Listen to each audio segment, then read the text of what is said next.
saw it out of Geno. I just would – so, no, I don't think you can say like, oh, hey, we did it with him, we do it with that. Right? We do it with Drew Lock. But here's what I would say, and I think this kind of circles back to the last question. If you're saying, hey, you need a quarterback for next season. All right, so here's what you have. Quarterback tier 2. Of the guys that we're probably choosing between, Jimmy Garoppolo, Derek Carr, Geno Smith, like tier 2 guys, right? So that's where we are. And maybe some other guys that are in the mix, like where's Zach Wilson, where's Baker Mayfield, maybe some of these other guys.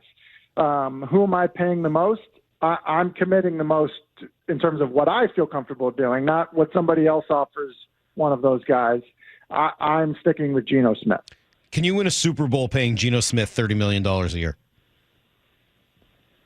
Yes, I think you can. But I think that, if you look at, yes, to answer your question, yes, because I think if Geno Smith can play, like a composite, like how he played for the vast majority of the season, if you get that kind of play in the postseason, that's good enough to win a Super Bowl.